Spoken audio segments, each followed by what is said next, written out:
Joia, a síndrome de Laceffoia. A gente tem conversado sobre esse problema bastante sério que foi inventado com esse nome, para a gente poder, de maneira muito bem humorada, refletir sobre o que vem acontecendo com a gente e acontece todo ano, nessa época em que a gente está vivendo, final do ano. Vai chegando o final de outubro, a gente passa por novembro e dezembro, e alguma coisa muito estranha acaba acontecendo com a gente. Muitos de nós perdemos a paciência, a gente vai ficando intranquilo, a gente vai sentindo uma irritação fora do normal, a gente vai falando coisas que normalmente a gente não diz em outras épocas do ano. Isso tem a ver com o resultado de uma pesquisa realizada por uma organização chamada ISMA Brasil, que é uma organização internacional, que tem a sua sede no Brasil também, e que trabalha com o desenvolvimento de pesquisas na área do estresse. Essa organização afirma que 75% da população se sente mais irritada no final do ano. Você consegue se enquadrar dentro dessa estatística? Você também se sente assim, fazendo coisas no trânsito que normalmente você não fazia, conversando com a esposa ou com o marido de forma que normalmente você não faria também? 80% da população, diz essa pesquisa, se sente mais tensa no final do ano também. Mais tensa para tomar decisões, mais tensa para encarar alguns problemas que anteriormente eram tratados com naturalidade. Fato é que a gente vai ficando estranho, a gente vai ficando mesmo esquisito nessa época do ano. Nós já conversamos sobre lá se foi a paciência, já conversamos sobre lá se foi a disposição, no domingo passado sobre lá se foi a confiança, domingo que vem nós vamos conversar sobre lá se foi a alegria. E hoje a gente vai conversar sobre um problema não menos importante do que todos esses. Nós vamos conversar sobre lá se foi a tranquilidade. Lá se foi a tranquilidade.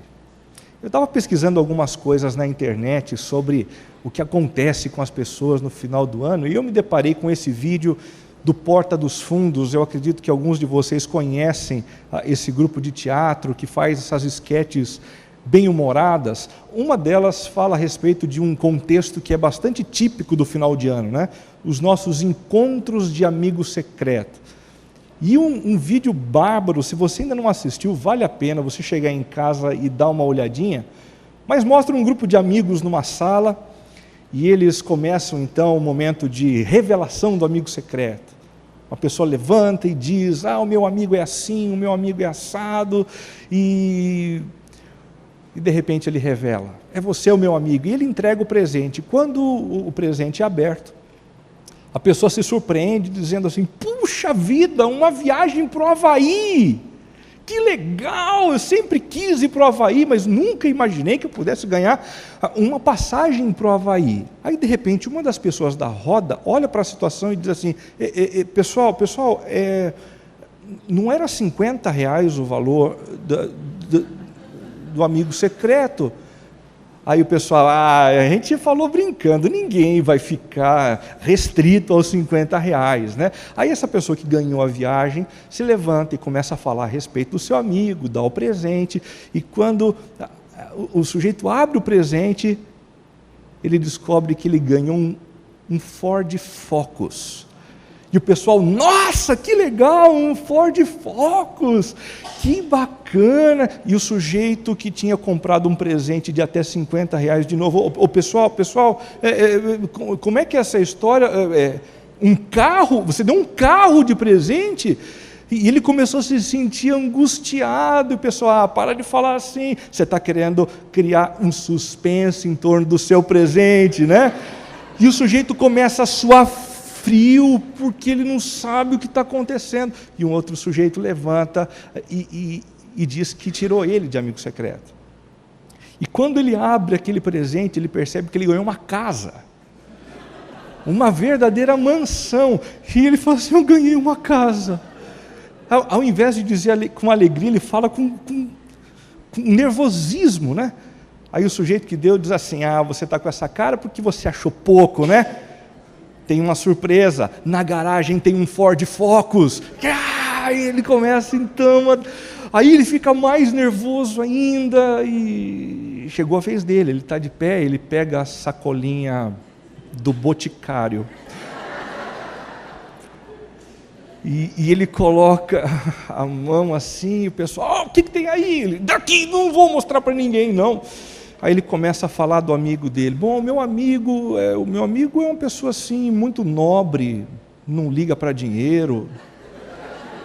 É uma pessoa que liga mais para aquilo que vem do coração. E o pessoal na roda, tudo olhando para o outro, dizendo assim: não sei, eu não sei. E a situação tensa, e de repente ele diz: eu tirei você. O sujeito levanta e fala: que legal! E pega a sacolinha do Boticário, coloca a mão e fala: opa, tem uma água de cheiro aqui. Joga no sofá e ele coloca a mão: vamos ver o que tem de presente, hein? Aí ele: opa, tá aqui.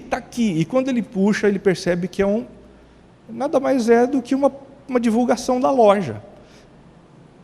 Daí o sujeito diz assim: é a água de cheiro. Aí aquele clima, todo mundo olhando um para o lado do outro e tal. Aí ele diz assim: é uma água de cheiro que representa... E ele diz: uma franquia de uma loja que vende água de cheiro. E o pessoal bate palma, todo mundo feliz da vida. E ele diz assim, porque ele ficou animado, né?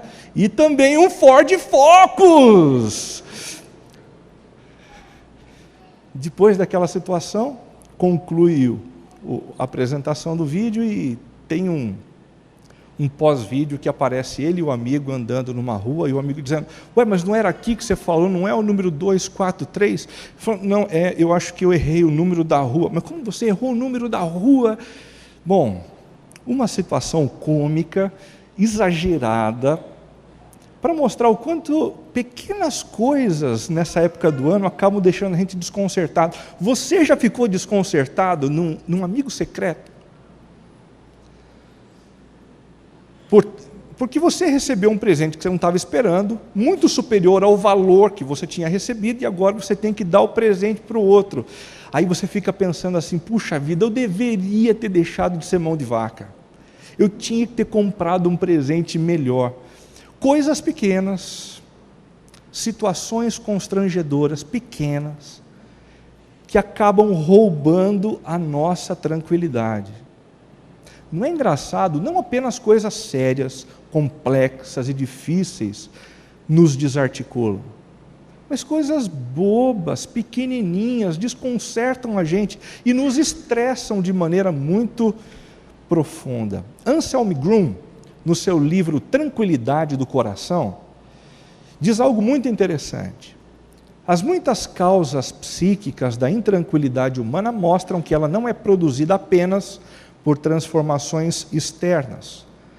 Apenas quem com toda a calma encara a sua intranquilidade, contempla as causas e procura caminhos para reconciliar-se consigo mesmo, encontrará a tranquilidade buscada. Às vezes a gente coloca a culpa nas situações externas de maneira muito precipitada. E a gente julga que os grandes inimigos da nossa paz são os outros, são as circunstâncias desfavoráveis, são os sonhos que não são correspondidos, as expectativas que não são alcançadas. Anselm Grun diz: tudo isso apenas revela uma intranquilidade interior que precisa ser investigada. E só vai provar de tranquilidade quem investiga esse problema do coração e trata desses problemas revelados pelas situações externas. Ele continua dizendo o seguinte: a intranquilidade do indivíduo espalha-se na família, no local de trabalho, na comunidade, na sociedade. Nós somos responsáveis pela atmosfera que produzimos, pela tranquilidade ou inquietude, pelo prazer com a vida ou pela pressa e agitação. A intranquilidade é contagiosa. Se a gente não cuida da falta de tranquilidade do nosso interior, isso contagia o meio. Isso arrebenta a família. Isso transforma o ambiente de trabalho num ambiente insustentável. Nós somos responsáveis pela atmosfera que nós mesmos criamos. É isso mesmo. Num primeiro momento, a gente sente a intranquilidade sem perceber que ela tem um eco e um responsável interior. Num segundo momento, nós complicamos o ambiente. Existe uma história na Bíblia muito interessante, que foi relatada em Lucas capítulo 10, de 38 a 42. Uma história bem curta, mas que mostra uma situação de bastante tensão, de bastante estresse, e que precisou ser tratada por Jesus de uma maneira muito assertiva. Do contrário, aquela situação não seria redimida. A história diz assim: caminhando Jesus e os seus discípulos chegaram a um povoado onde certa mulher, chamada Marta, o recebeu em sua casa. Maria, sua irmã, ficou sentada aos pés do Senhor, ouvindo-lhe a palavra. Marta, porém, estava ocupada com muito serviço e, aproximando-se dele, perguntou: Senhor, não te importas que minha irmã tenha me deixado sozinha com o serviço? Dize-lhe que me ajude. Respondeu o Senhor: Marta, Marta, você está preocupada e inquieta com muitas coisas. Todavia, apenas uma é necessária. Maria escolheu a boa parte e esta não lhe será tirada. Um episódio bastante simples, repleto de algumas curiosidades. Deixa eu contar algumas curiosidades que eu vejo aqui. Em primeiro lugar, essa história conta que Jesus tinha amigos. Isso para muita gente é uma novidade, porque muita gente vê Jesus como uma pessoa carrancuda, que não se diverte, que não se alegra, que nunca participa de um churrasco, que nunca conta nada engraçado. Talvez porque a gente é influenciado por algumas imagens que a gente vê no Google, onde Jesus tem aquela bochecha rosada, usa shampoo de maçã. E tudo isso torna Jesus um sujeito extremamente pálido, com o qual nenhum de nós gostaria de se relacionar numa sexta-feira à noite. Mas esse não é o Jesus que a gente encontra na Bíblia. Jesus era um sujeito divertido, um sujeito que contagiava as pessoas que estavam por perto, um sujeito cujos amigos queriam tê-lo em casa no final de semana, alguém que tinha bons amigos. Mais do que isso, ele tinha amigos que lhe serviam. Isso também é surpreendente, porque muita gente olha para Jesus como alguém que apenas supria a necessidade dos outros, que cuidava de quem estava enfermo, que colocava de pé quem estava prostrado. Mas aqui nesse episódio, num primeiro momento, é ele quem é fruto do cuidado, é ele quem é fruto do serviço. Uma família abre as portas da sua casa para recebê-lo depois de uma viagem muito longa. Isso mostra saúde na espiritualidade de Jesus. Ele não é apenas aquele que provê, é aquele que também se encanta e recebe das outras pessoas. Se você é uma pessoa que apenas gosta de prover, que apenas está acostumado a dar, e se sente muito constrangido quando precisa receber alguma coisa de alguém, um cuidado, um carinho, um telefonema, saiba, isso vai complicar a sua vida. Pessoas que tentam assim, desenhar a sua vida como se fossem pessoas que não precisavam de nada, como se fossem pessoas que não precisam de nada, elas fecham portas, encerram os relacionamentos e assim por diante. Em terceiro lugar, Jesus tinha amigas do sexo feminino. Isso mesmo, ele está entrando na casa de duas mulheres. Algo que é praticamente impossível de se conceber dentro de uma cultura como a nossa, onde o único vínculo que pode haver entre um homem e uma mulher é o vínculo sexual. Esse não é o vínculo que une Jesus àquelas duas mulheres. Isso é bastante chocante. Ele consegue se relacionar com duas mulheres sem pensar na intimidade sexual, ele é simplesmente amigo. A palavra de Deus nos incentiva, dentro do contexto da família de Deus, a olharmos com respeito e com reverência para as mulheres. Elas devem ser tratadas pelos homens como irmãs, principalmente por aqueles que são casados. Porque quando o sujeito é solteiro, ele ainda tem uma esperança, né?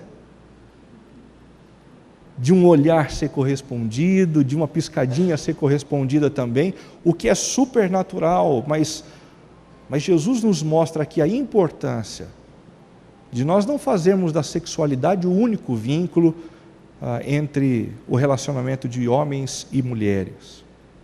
Em quarto lugar, Jesus tinha discípulas do sexo feminino. Jesus se assenta e Maria fica quedada aos pés de Jesus. Essa era a postura típica dos discípulos quando se aproximavam do seu mestre. Era a postura de quem queria aprender, de quem queria ouvir, de quem queria receber ensinamentos preciosos. O fato é que naquela época uma mulher nunca podia ocupar aquela posição. Nunca. As mulheres não eram escolhidas por rabis. As mulheres, quando entravam na sinagoga, elas ficavam atrás de um biombo. Elas não tinham acesso a uma relação direta com Deus. Mas Jesus rompe com um paradigma daquela religião, recebendo mulheres como suas discípulas. É exatamente através de Jesus e do exemplo de Jesus que o valor da mulher foi resgatado ao longo dos anos. Quando nós olhamos para a história de Jesus, são vários os episódios em que a dignidade da mulher, a honra da mulher, a importância da mulher, a relevância da mulher são resgatados. E se hoje nós temos um pouco disso equilibrado, é por conta do que Jesus fez e iniciou há pouco mais de 2000 anos atrás. E em último lugar, Jesus tinha discípulos amigos e os influenciava. Tem muita gente que diz assim, viu, não é possível as duas coisas. Ou a gente tem discípulos e a gente influencia os discípulos, ou a gente tem amigos. Porque é difícil demais a gente ter um amigo e ter que falar a verdade para um amigo. Jesus não conseguia ver muita diferença nessas duas coisas. Ele se relacionava como amigo, ele participava das festas, ele estava nos encontros de família, ele brincava quando era tempo de brincar, mas quando era momento de olhar nos olhos e dizer boas verdades, ele assim o fazia. Porque Jesus assumiu a responsabilidade de influenciar os seus amigos. Isso nos faz assim, de cara, questionar o que é que a gente entende por amizade. Amizade é simplesmente a gente estar no momento bom da amizade, do sorriso com algumas pessoas, e se calar no momento em que o amigo precisa ser confrontado. Numa perspectiva cristã, isso não é amizade. Quando eu não digo, você está errado. Quando eu não digo no momento que eu deveria dizer, pare com isso, eu não sou nem amigo. Para Jesus, ter discípulos e ter amigos era uma mesma coisa só. Mas esse episódio não era repleto de curiosidades apenas. Ele era repleto também de estresse e de tensão. E por que esse ambiente era repleto desse conteúdo? Em primeiro lugar, por conta de uma visita surpresa. Duas mulheres morando dentro de uma casa e de repente recebem a presença de Jesus, e o texto diz, dos seus discípulos também. Acompanha comigo, naquela época não tinha telefone, naquela época não tinha e-mail, não tinha WhatsApp. É verdade, houve um tempo na história da humanidade em que não havia WhatsApp. É verdade. E quando um amigo e os seus amigos chegavam em casa, eles chegavam de surpresa, sem avisar. Os homens não estão entendendo muito bem aonde se encaixa o estresse, mas as mulheres estão entendendo. Uma mulher, quando recebe uma visita surpresa, imediatamente tem uma espécie de tempestade interior acontecendo, que começa aqui assim. A casa não está arrumada, eu não tenho o que servir. E agora? É como se fosse uma espécie de terceira guerra mundial no interior de uma mulher ao receber uma visita surpresa. Em segundo lugar, por conta de uma demanda não planejada. Principalmente no caso de Marta, uma pessoa extremamente organizada. Ela tinha a sua agenda, as suas demandas do dia, e de repente ela foi assaltada nisso. A agenda dela foi jogada para cima, para o ar, e ela começou a respirar mais rápido, a perder o fôlego, e em terceiro lugar, por conta da irritação com um parente próximo. Como se não bastasse a visita de surpresa de Jesus e dos discípulos, como se não bastasse o acúmulo de algumas demandas não planejadas, Maria dá de ajoelhar nos pés de Jesus e não fazer nada. Aí ela pirou. Marta entrou em convulsão interior por conta dessa história. Como assim a minha irmã vai ficar aí enquanto eu corro de um lado para o outro, para fazer o cafezinho, para fazer o bolo, para fazer o pão de queijo, para fazer o quiche, para fazer a torta, aquelas coisas básicas que a gente faz quando alguém entra na nossa casa. Sopinha, massa para quem não gosta de carne, carne para quem não gosta de massa, aquelas coisinhas simples que a gente tem que fazer para ser um bom hospedeiro. Tudo isso mostra uma situação de estresse e de tensão muito grande. Nenhum de nós estamos isentos de enfrentar situações assim, mesmo na presença de Jesus. Já tinha considerado isso, lendo esse texto? A tranquilidade foi embora. O estresse chegou. A agenda foi bagunçada. E Jesus estava dentro da casa dela. Dentro da casa dela. O fato de você estar se aproximando de Jesus nos últimos anos, nos últimos meses, não te isenta de passar por situações assim. E se essas situações têm te pegado desprevenido nesse final de ano, não é um sinal, isto não é um sinal de que você deve abortar esse processo, está tudo em ordem. O que a gente vai aprender é que às vezes Deus usa essas situações de instabilidade, de pressão, para nos ensinar conteúdos importantíssimos, que nos fortalecem, que nos transformam segundo a imagem dele, em meio a essas situações e circunstâncias. Existem 5 tentações que a gente pode perceber nesse contexto, que são típicas quando a intranquilidade nos alcança. A primeira tentação em meio à intranquilidade é a tentação de adotar um comportamento compulsivo. Olha só o versículo 40. Marta, porém, estava ocupada com muito serviço. Os visitantes chegaram de surpresa, a minha agenda foi jogada para cima e imediatamente ela assume um comportamento compulsivo e Jesus percebe isso. Ela não está apenas dedicando-se a fazer o que precisa ser feito. Jesus percebe na correria dela uma compulsão, uma ansiedade que precisa ser tratada. Esse é o mal daqueles que são muito ativos. Às vezes a gente confunde proatividade, trabalho, responsabilidade com compulsão. Por isso muitos de nós têm sido compulsivos no trabalho. Por isso muitos de nós temos sido compulsivos no comer. Por isso muitos de nós temos sido compulsivos no beber. E a compulsão só nos faz bem, só nos faz mal. Quando Jesus percebe essa compulsão, Ele logo trata de tratá-la.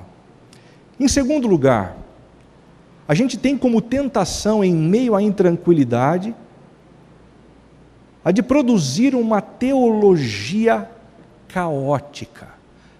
A tranquilidade foi embora e a gente começa a teologar, a gente começa a fazer teologia sobre Deus, que é fruto do nosso caos interior e exterior.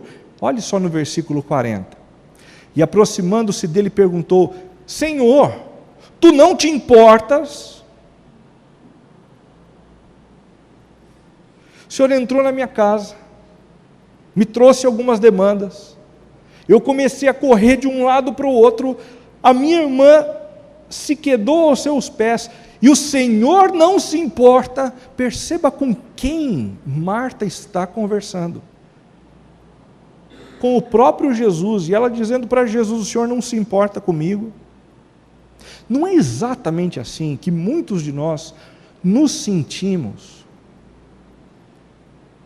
quando a tranquilidade vai embora? Deus está passando de largo. Deus deve estar ocupado. Deus está de brincadeira comigo. A gente vai criando algumas teologias a respeito de Deus que não são fruto da revelação dele na palavra dele, mas que são fruto da nossa confusão e da nossa intranquilidade. Deus não é bom, atribuindo a ele um caráter diabólico. Deus não é justo, atribuindo a Deus um caráter arbitrário. Ou então, Deus não é santo, Ele está brincando comigo enquanto eu sofro, enquanto eu padeço, enquanto eu enfrento esse dilema na minha vida. É uma tentação. A terceira tentação que a gente tem em meio à intranquilidade é a de nutrir alguns sentimentos desordenados. Dá uma olhadinha no versículo 40 também. Senhor, não te importas que minha irmã tenha me deixado sozinha? Por trás dessa palavra tem um peso de sentimento enorme. Parece que naquela situação, Marta trouxe à tona toda a incompreensão, toda a chateação que ela tinha por conviver com uma pessoa que era absolutamente diferente dela. E como é difícil conviver com gente diferente, né? Como é complicado. Existem alguns sentimentos desordenados em meio à intranquilidade, como por exemplo, a autocomiseração. Isso só acontece comigo. Ou a autoflagelação. Isso é minha culpa de novo. Ou então, autolimitação. Eu nunca vou sair dessa situação. Eu nunca. A quarta tentação que a gente percebe em meio à intranquilidade nesse texto é a de desenvolver um espírito messiânico. Senhor, não te importas que minha irmã tenha me deixado sozinha como serviço? É como se ela estivesse dizendo assim: o Senhor não está se importando de eu ter que fazer tudo por mim mesma, de eu ter que resolver todas as coisas, com o suor do meu rosto. É aquela síndrome de que tudo depende de mim, da minha inteligência, da minha habilidade, da minha coragem. E se não for comigo, as coisas não acontecem. O problema de desenvolver um espírito messiânico é que esse é um espírito enganoso. A gente vai acreditando nesse negócio de que tudo depende da gente. E uma hora a gente quebra a cara. Porque vez ou outra, a vida nos coloca algumas situações sobre as quais a gente não tem controle. Algumas situações sobre as quais o diploma não vale nada, o dinheiro não faz cócega, a inteligência não desvenda.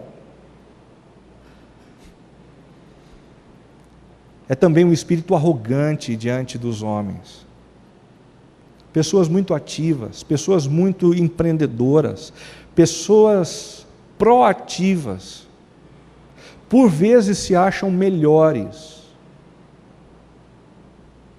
do que pessoas que não têm essas características.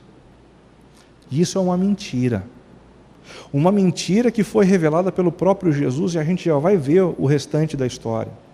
Marta foi duramente criticada nesse momento, por conta de alguns problemas oriundos da sua própria personalidade. E é um espírito prepotente diante de Deus. Você acha que você dá conta de todas as coisas? Então espera mais uns 5 minutos. E de repente você é colocado por Deus numa situação sobre a qual você não arbitra e você começa a depender da força e do poder de Deus.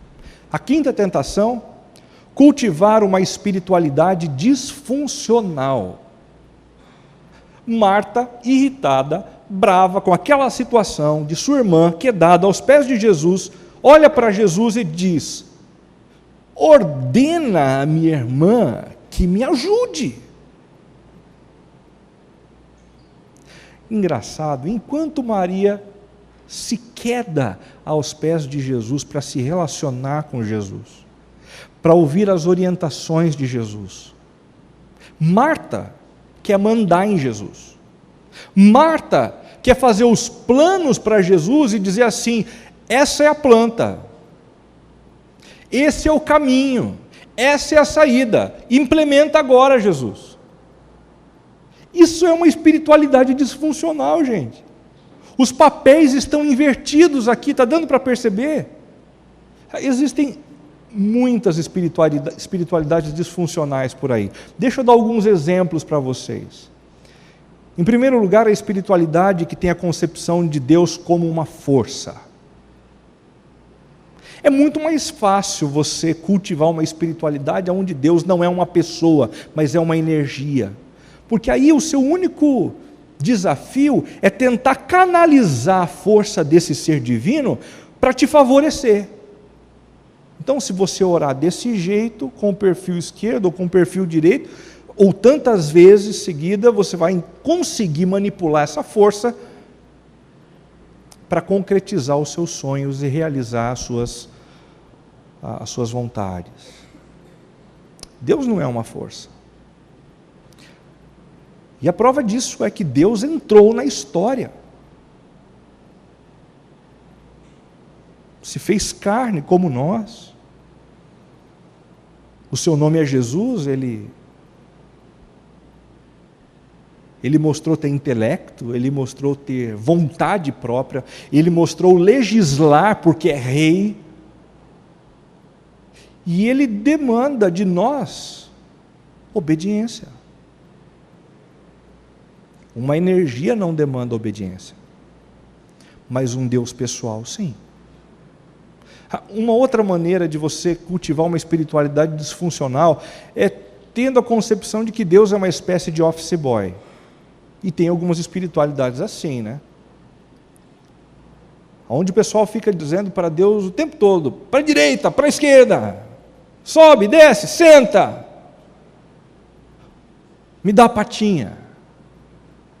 Parece brincadeira, mas é exatamente assim que algumas pessoas tentam fazer com Deus, sem se darem conta do perigo que estão correndo. Porque Deus não é um menino inocente. Ele é o Rei dos Reis, o Senhor dos Senhores. O Deus que deve ser temido, não por ser mau, mas pela sua grandeza. Em último lugar, a concepção de um Deus como um estado interior. Tem gente que diz que Deus é uma força, tem gente que diz que Deus é um office boy, tem gente que diz que Deus é um estado de espírito. Então, quando eu medito e eu encontro o nada dentro de mim, eu me encontro com Deus. Só uma coisa, se algum dia você conseguir, através da meditação, encontrar o nada, você não encontrou com Deus. Você encontrou com o nada. Deus é uma pessoa que, segundo as Escrituras, entrou na história, morreu numa cruz, levando os nossos pecados sobre ele, para nos reconectar com o Pai. E todos aqueles que aceitam o que Cristo fez por eles na cruz, são chamados pelo próprio Pai de filhos, de filhos. Se nós somos tentados de todas essas formas em meio à intranquilidade, e esse ambiente é perigoso, como é que a gente pode lidar com a intranquilidade? Algumas dicas rápidas. A primeira delas, colocando nossa ansiedade aos pés de Jesus. Versos 40 e 41. Senhor, não te importas que minha irmã tenha me deixado sozinha com o serviço? Diz-lhe que me ajude. Respondeu o Senhor: Marta, Marta, você está preocupada e inquieta com muitas coisas. Mesmo que a conversa de Marta com Jesus tenha sido uma conversa complicada, porque ela disse o que não deveria dizer, da forma como não deveria dizer, essa conversa foi importante. Porque só existe uma coisa mais complicada do que uma conversa com Jesus onde a gente diz coisas complicadas para Ele. Só tem uma coisa mais complicada que isso. Sabe o que é? A não conversa. O não diálogo. A não oração. E é exatamente nesse tipo de estado que muitos aqui estão, mesmo frequentando uma igreja, mesmo trabalhando no ministério da comunidade, mesmo dando o seu dízimo e a sua oferta. Se essas três coisas que eu acabei de citar não partem de um relacionamento através do diálogo com Deus, através da oração, da convivência com Ele, essas coisas não valem nada. Essas coisas não vão te acrescentar em nada. Pelo contrário, elas vão fazer de você um dos grupos mais perigosos que já cruzou a história da humanidade. O nome desse grupo é grupo dos religiosos. Jesus tinha muita dificuldade com esse grupo. Muita dificuldade. Eles eram sepulcros vazios. Eles eram como verdadeiros atores, que interpretavam o que eles não tinham de vida com Deus. E o problema desse estado é que eles não percebem a própria doença.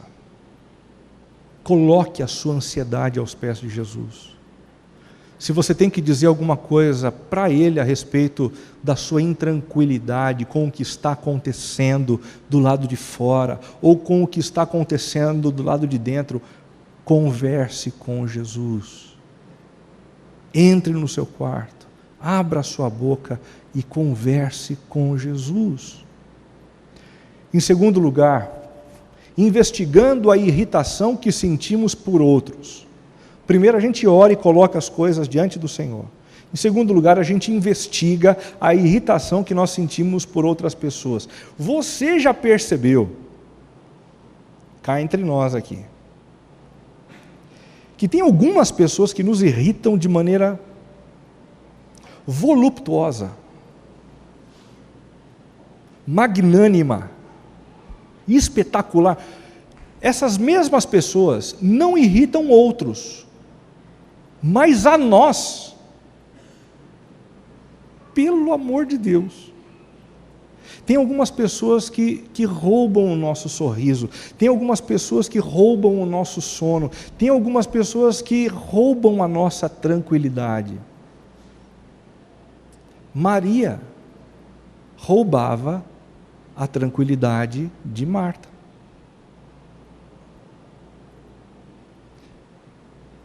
Agora segura para não cair. O problema não estava em Maria. O problema estava em Marta.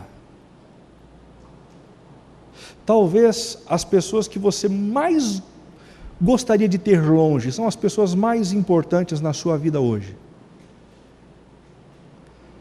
Mais importantes não porque elas geram um sentimento bom, mas porque elas trazem à tona algo que precisa ser tratado dentro de você. Por que algumas pessoas querem separar rápido demais? Você quer uma dica? Porque à medida em que a gente convive com alguém, esse alguém começa a ser espelho de algumas coisas que a gente não quer ver. Espelho de algumas coisas que a gente não quer tratar.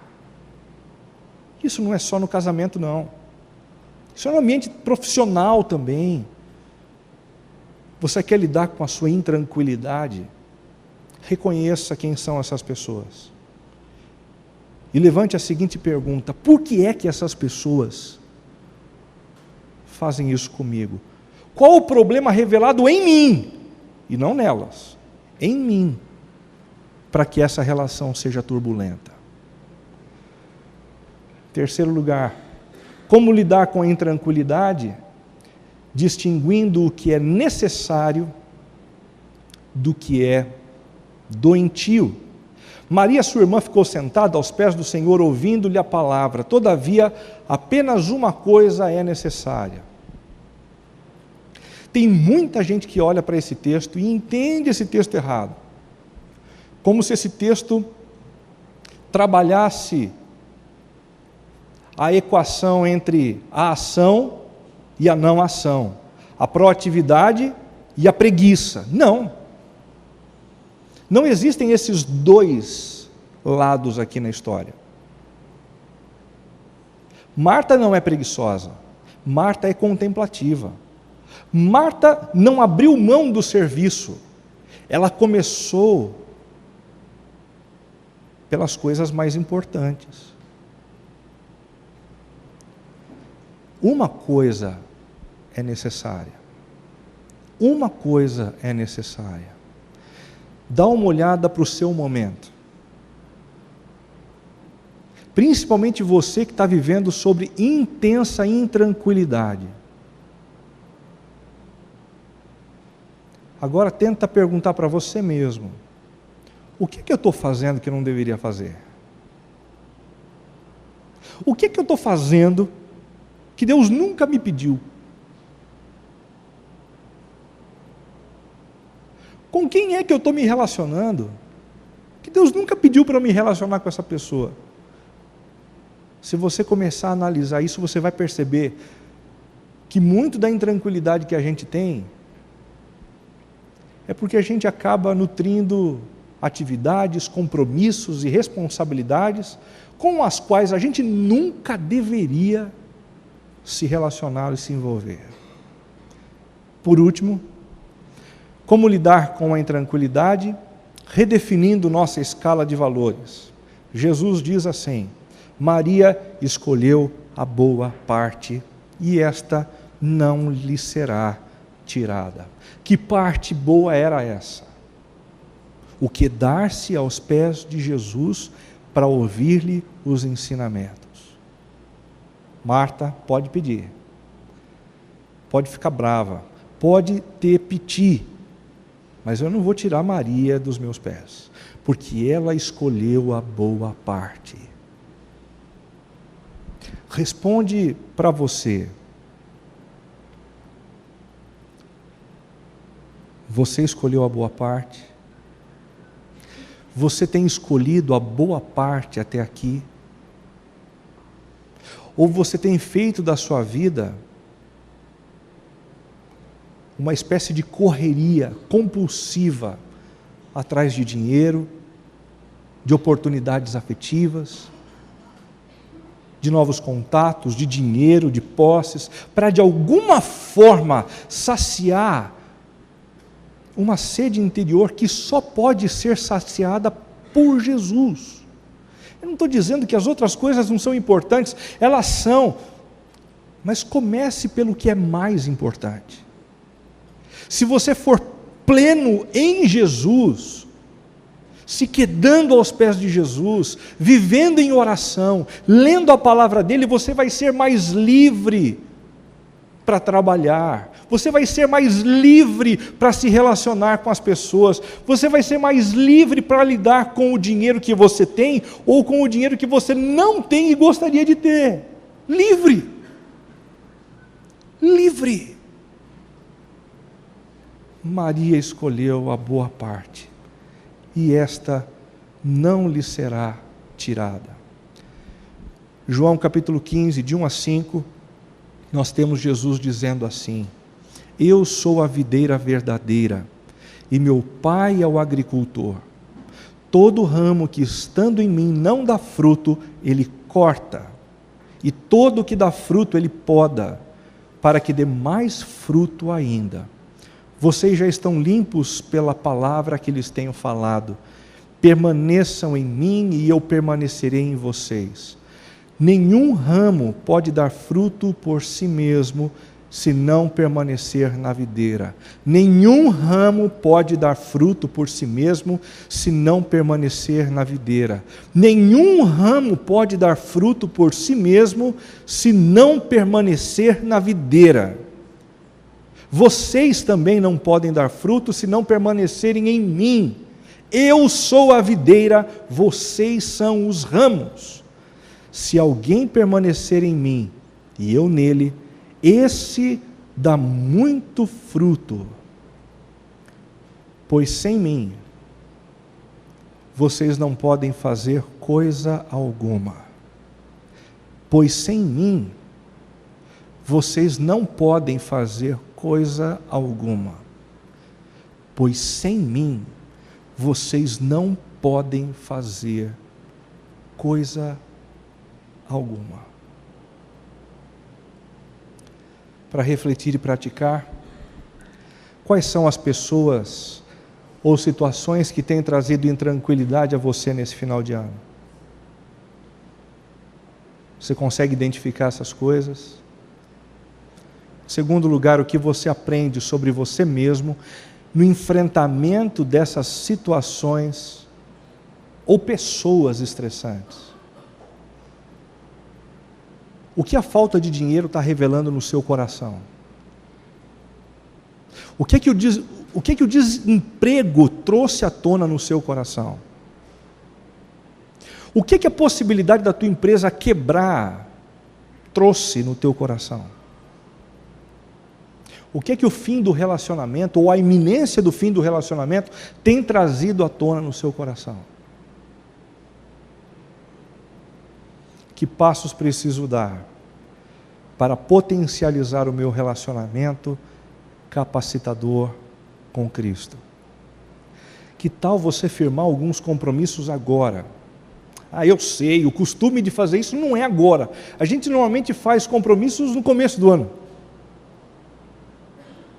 O compromisso de dieta, o compromisso de vir à comunidade com regularidade, de estreitar alguns relacionamentos comunitários, ou de começar a ler a Bíblia, ou de orar. Mas se você não fizer isso agora, o teu final de ano vai padecer. Talvez o seu relacionamento conjugal não suporte.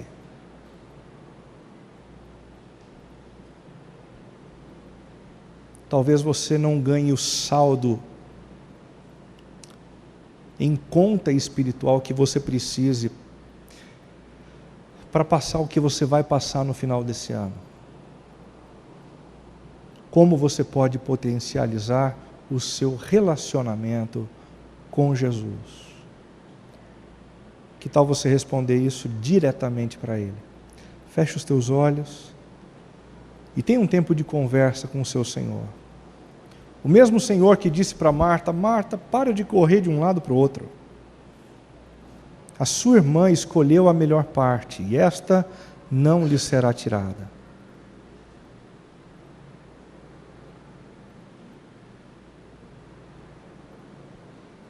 Abra mão dos hábitos compulsivos. Abra mão dos sentimentos desnorteadores.